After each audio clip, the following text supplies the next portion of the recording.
Well, I can't speak for anybody else, obviously, but I would say the pressures are pretty much the same, other than, obviously, for the Prince of Wales. There's a sort of different set of pressures. But, I mean, basically, the public spotlight is so bright and so glaring that you can't avoid it. Prince Edward and Sophie have just won a legal battle against King Charles III and Queen Camilla that nobody inside the palace wanted made public. At the center is Bagshot Park, a 120-room estate worth £30 million, and a tiara Queen Elizabeth II personally gave to Sophie on her wedding day. Camilla moved to take both. Edward refused to let it happen. He hired top lawyers, spent years building his case in silence, and on March 25, 2026, dropped a legal file on the Crown Estate's table that stopped everything cold. What was inside that file is what the palace had been praying would never see the light of day. The youngest son had inherited something the king genuinely believed he could reclaim. He was wrong. What Elizabeth decided before she left. Queen Elizabeth II was not a sentimental woman. She was precise, deliberate, and deeply aware how institutions work and how they can turn on the people inside them. In the final years of her life, she made a series of decisions about her youngest son that were not impulse or favoritism. They were architecture. She was building a structure that would protect him after she was gone. The Duke of Edinburgh title was the most visible piece of that structure. It had been Prince Philip's defining role for more than 7 decades, his identity, his purpose, his place in history.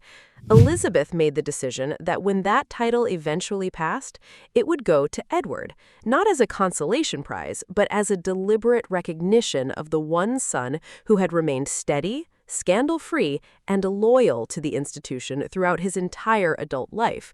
King Charles fulfilled that decision. King Charles has named his youngest brother, Prince Edward, the Duke of Edinburgh, a title held, of course, by his late father, Prince Philip, in April 2023, formally conferring the dukedom on his youngest brother. But what was less visible to the public was the second layer of that inheritance, Bagshot Park. This is not simply a large house. It is a 120-room Tudor Gothic estate sitting on 51 acres inside Windsor Great Park.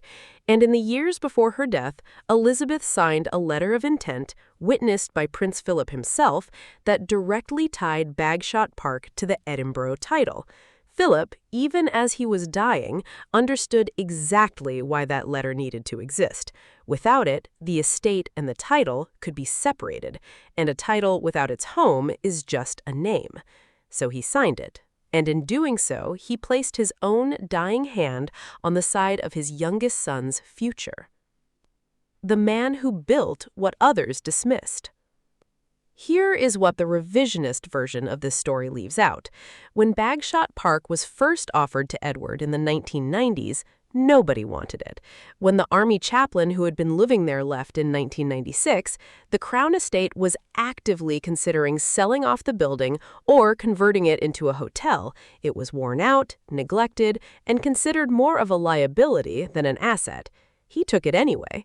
In March 1998, he signed a lease at £5,000 per year for 50 years, a figure that sounds modest until you understand what came attached to it. He was required to restore the property at his own cost, not partially, substantially, and he did it. He personally invested £1.36 million of his own money earned before he became a full-time working royal. The total restoration bill reached nearly £3 million, with the Crown Estate covering a portion. When the work was complete, his annual rent was raised to £90,000, confirmed by the National Audit Office as the correct market rate. Then, in 2007, Edward went further. He paid £5 million through his private company to extend that lease to 150 years. He negotiated the right to sell the lease and retain the proceeds. He was not being handed something on a velvet cushion. He was making a long-term investment, taking on risk, managing a property that the institution had essentially given up on. By 2026, that same estate is estimated to be worth approximately £30 million. Sit with that number for a moment. and then consider that the same Crown estate that accepted Edward's money, approved his lease, and benefited from his restoration work, was now, 3 years after he formally received the dukedom, exploring whether it could review the arrangement. The financial motive was not hidden. It was sitting right there on the surface. The tiara that was never up for discussion. Before the lawyers arrived with their property files, something else had already happened, something more personal and in many ways more revealing about the direction the pressure was coming from. Earlier in 2026, an official from Queen Camilla's office appeared at the Edinburgh household with what was described as a routine jewelry audit, a national heritage review, the kind of administrative language that sounds neutral until you understand what it was actually targeting. The Anthem tiara. This piece is not borrowed grandeur. It was created specifically for Sophie's wedding in June 1999, commissioned by Queen Elizabeth II herself. It was built around 4 antique elements in a honeycomb design, sourced from the private collection of Queen Victoria. For nearly 2 decades, it was the only tiara Sophie wore publicly. That was never an accident. Within the understood hierarchy of the royal family, Sophie was not given broad access to the grand state pieces. The anthem was her crown in the most literal sense. The argument being floated through the audit was rooted in the tiara's historical materials. Because it incorporated gold and stones from the Victorian era, the claim was that it could be reclassified as crown property, returned to the central vault, and made available only for official use upon request and approval. The implication was clear. Sophie would need permission to wear the tiara she put on for her own wedding. And once you accept that logic, it does not stop there. It reaches backward across more than 7 decades of Elizabeth's reign, calling into question every private gift she ever gave. It reaches into other households. It even curves back around toward Queen Camilla herself, whose own jewelry collection draws significantly from royal sources. Apply the same standard, and she faces the same exposure. Edward's legal team recognized that immediately, but what they also recognized was something darker beneath the surface. The public has not forgotten what happened after Princess Diana died. A diamond and emerald necklace given to her by the Queen Mother was returned to the royal vault after her death. It later emerged that the piece had been redesigned into a brooch and was being worn publicly by Camilla. The reaction was fierce and lasting. That memory did not disappear. And now, a similar pattern was being observed in real time, reaching into something tied to a living woman, a woman who had publicly called Queen Elizabeth II her mother in an unscripted, emotional moment during a formal speech. Sophie had stood in Buckingham Palace, delivering remarks in front of senior royals, and in the middle of that speech had let the words slip. Not Your Majesty, not ma'am, Mama. The room had gone quiet. No one corrected it, because everyone understood what it meant. The woman who commissioned that tiara was the woman she had called her mother, and now someone was trying to take it back. The legal response that shut the argument down. Edward did not respond emotionally. He responded with documents. His legal team produced a deed of gift signed by Elizabeth II in 1999. The language was unambiguous. The Anthem tiara was classified as a private wedding gift, not a state loan, not a shared asset held in trust for the institution, a personal gift from one woman to another. It belonged to Sophie outright. Beyond that document, Elizabeth had also personally awarded Sophie the Royal Victorian honor, an honor given directly by the monarch for personal service. That is not a bureaucratic distinction. That is a statement of trust and value expressed through one of the most personal mechanisms a monarch possesses. And then there was a detail that Edward's team deployed with particular effectiveness. In 1999, Edward had commissioned a matching set of pearl jewelry, a necklace and earrings, designed specifically to complement the Anthem tiara.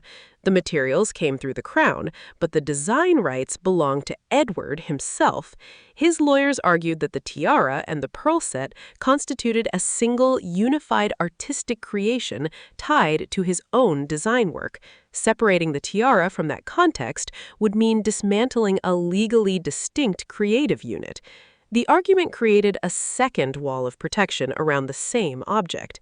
By the afternoon of March 25, 2026, Edward's team delivered a final warning. If the claim on the tiara was not formally withdrawn, they would release private correspondence written by Elizabeth, letters that explicitly stated her wish for Sophie to retain full personal ownership of her jewelry, and according to those with knowledge of those letters, they contained something beyond the legal specifics. They contained Elizabeth's own words about Camilla. The implications of releasing those letters publicly were enormous. Charles had spent years carefully and deliberately rebuilding Camilla's image. The work had been painstaking. The letters could dismantle it in a single news cycle, pulling the past back to the surface at a moment when the monarchy was already managing public scrutiny on multiple fronts. That evening, the Anthem tiara was moved into a high-security private safe under direct control of the Edinburgh household's own security team. No one was going to quietly reclassify it in the night. Edward had drawn his line, and he had made the consequences of crossing it explicit. Princess Anne walks into the room. The legal battle had now become something more. It had become a family reckoning. And the person who walked into that reckoning was the one member of the royal family nobody wanted to face across a table when they were angry. Princess Anne arrived at Buckingham Palace that afternoon with no preamble and no patience for diplomatic softening. She went directly to King Charles III and made her position clear before he had finished processing her arrival. To understand why this carried such weight, you need to understand what had changed between Anne and Sophie over the previous 5 years. They had not always been close. Anne is not a person who performs warmth she does not feel. If there is distance, she lets it stand. And for a long time, there was distance. Philip's death in April 2021 changed the dynamic. Both women stepped forward in that period to support Elizabeth in her final year. They were around each other constantly. The distance closed. By the time of Elizabeth's funeral in September 2022, something real had formed between them. As they stood waiting for the coffin to arrive, Sophie reached out and placed her hand quietly on Anne's back. It was a small gesture. It was also a real one. By March 2026, that quiet trust had become something protective, something prepared to act. Anne told Charles directly and without elaboration that if he allowed this to proceed, if he permitted his mother's signed documents to be challenged and her private gifts to be reclassified, then the word of a monarch would become functionally meaningless. And then she said the line that reportedly stopped the room entirely. If our mother's signature is not worth the paper it is written on today, then your signature will be worth even less tomorrow. She was not threatening him personally. She was pointing at something structural. The authority of a king does not exist in isolation. It is inherited from the credibility of every monarch who came before. Break the chain backward, and you weaken the chain going forward. That argument was not one Charles could easily wave away. Anne had also reviewed the Bagshot Park file herself. She knew exactly what Edward had spent, what terms the Crown Estate had agreed to, and what legal ground he stood on. Her summary was characteristically direct. He paid for the property, the Crown Estate took his money, that agreement is closed. She also made clear that she was not treating the tiara dispute and the property dispute as two separate issues. She was treating them as a single campaign against the Edinburgh household, using institutional leverage to dismantle what Elizabeth had deliberately and legally put in place. And she told Charles that if Camilla's office did not stand down, she would initiate a full public audit of the Queen's household, expenses, staffing, allocations, everything. She had the standing to do it, the record of financial discipline that would give it credibility, and the willingness to follow through.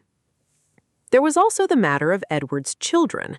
Quiet pressure had been building to push James, Earl of Wessex, and Lady Louise Windsor toward full private status ahead of schedule, stripping away the protections and support that came with their current position. Anne ended that conversation in the same meeting. She had made the choice to raise her own children, Peter and Zara, outside the formal royal structure. But that had been her choice, freely made, under no pressure. What she was observing now was pressure being applied from outside to a family that had not asked for it. She was not going to allow it. When Anne left that room, Charles had been left with two options, both of them damaging: back Camilla and risk cracking the foundation of his own authority, step back and acknowledge that some things even a king cannot override. The legal verdict that nobody could argue with. Shortly after the meeting with Anne, Charles received the formal written conclusion from his own legal team. They had reviewed everything: the original lease, the letter of intent, the financial records, the Crown Estate's own documented acceptance of Edward's investment and payments over 20-plus years. Their assessment was direct. Edward's position was legally inassailable. No royal order could override the agreements in place. The property was not subject to discretionary review. The inheritance was binding. That document must have been difficult to read. Charles had operated for years on a particular understanding that as the king who had formally conferred the dukedom, he retained some form of ongoing authority over its contents. His own lawyers told him in writing that this was not the case. And then there was the Philip detail. Philip had always known that Elizabeth had favored Edward's position. He understood where her loyalties had settled. What he apparently had not known was that Philip, in his final days, had formally placed his name on the letter of intent as a witness. Philip had not passively agreed. He had deliberately signed. That detail transformed the document from Elizabeth's personal wish into a joint commitment by both of them, the two people whose opinion carried the most weight inside the family and whose combined word represented the full weight of the generation that built the modern monarchy. None of this stopped Camilla from maintaining her position. Her case, as it was framed, was not personal. It was structural. She wanted uniform rules applied across the royal family. Jewelry that met certain criteria should come under central control. Properties tied to royal titles should be subject to ongoing institutional review. The argument sounded administrative. The effect was to dismantle the independence of any household that was not operating under direct palace oversight. And that was exactly what the Edinburgh household was doing. Edward and Sophie had their own secured estate. They had demonstrated that they could function without depending on palace structures for their day-to-day lives. That independence was, in the current climate, a problem to be solved. The palace divides. Something began to shift inside the palace as the pressure continued and the legal responses accumulated. Staff who had worked in and around the Edinburgh household for years began to make their sympathies visible in small ways. Resentment toward the Queen's office began to surface in conversations that were not meant to leave the room. Where there are sides, there are leaks. That is an iron law of institutions under pressure. Internal discussions that would ordinarily have stayed buried began circulating closer to the surface. The palace's long reputation for airtight information control was showing cracks. One person close to the situation put it plainly. Charles is being steered into a minefield. He is being asked to choose between standing behind his wife and honoring his mother's final decisions. There is no clean exit from that position. The public dimension made it worse. At a time of widespread economic pressure, the image of a reigning monarch attempting to recover an estate from the brother who had personally funded its restoration was not going to play well with any audience. There was no version of that story that came out favorably for Charles. He eventually moved outside the legal process entirely. A handwritten note was delivered to Bagshot Park asking for a private family meeting. It was the gesture of someone who understood that the formal mechanisms had run out of road. The response he received closed the door entirely on the informal approach. Edward replied that he would not meet without his full legal team present. That was the moment the dynamic was confirmed. Edward was no longer approaching this as the younger brother trying to keep family peace. He was approaching it as a man who understood precisely what was at stake and had decided that nothing would be conceded without legal protection and documentation. You cannot go back from that. Both sides knew it. The official retreat. Late on the evening of March 25, 2026, a formal note arrived at the Edinburgh household from the office of the Master of the Jewel House. It was short. There was no apology. There was no acknowledgement of the months of pressure that had led to this moment. The language was administrative and flat.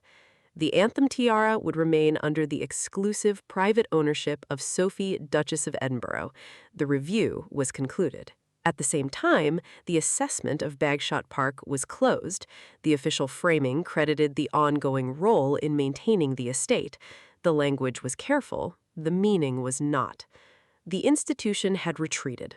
Everything Edward held, the title, the home, the tiara, was confirmed in writing exactly as Queen Elizabeth II had arranged it. And that confirmation is now a record. It will sit in the relevant archives for as long as those archives exist.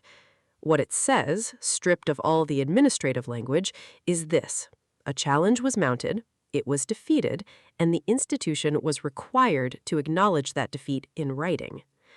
What it cost and what it changed. None of this came without cost. The outcome was legally correct. The relationship it leaves behind is something else entirely. The bond between King Charles III and his youngest brother has fundamentally changed. It is not gone. They will continue to appear together at official engagements, and to the public it will look like what it has always looked like. But inside the family, everyone knows what happened. One brother had to build a legal fortress to protect himself from the other. That is not a small thing. That does not get absorbed and forgotten. Something else has also taken shape, quietly but clearly. There are now effectively two centers of gravity within the modern royal family. One is Buckingham Palace, where Charles and Camilla are pursuing their vision of a streamlined, centrally controlled monarchy. The other is a looser formation that has gathered around a different set of values: Princess Anne, Edward, Sophie, and behind them, Prince William and Catherine, the Princess of Wales. Not operating loudly, not issuing statements, but holding a line. The line they are holding is this: what Elizabeth decided stands. For James, Earl of Edinburgh, who will one day inherit the Edinburgh title from his father, this chapter will carry a particular weight. He watched his father conduct this entire fight without a single public statement, without a press release, without a dramatic interview. He did it through documentation, through preparation, through the slow accumulation of evidence gathered over years in anticipation of exactly this moment. And he won. But James will also carry something else forward. He will carry the knowledge that the institution that elevates can also maneuver to take back. That knowledge does not produce loyalty. It produces clear-eyed caution, and that caution will shape how he navigates the system for the rest of his life. As for Charles, the monarchy he has is real. His authority exists. His reign continues. But what he no longer has is the full trust of the one brother who never asked for much, who paid his own way, who took on an estate no one else wanted and turned it into something worth defending. That loss will not appear in any official document. It will not be discussed at public engagements or acknowledged in press releases. But it will be visible, in time, in the space that opens up between two brothers who once stood on the same side of every room. Elizabeth built a structure. Edward defended it. And now the question the palace has to live with, the question that has no clean answer, is what a king's word is actually worth when it runs up against a dead queen's signature. So far, the signature has won.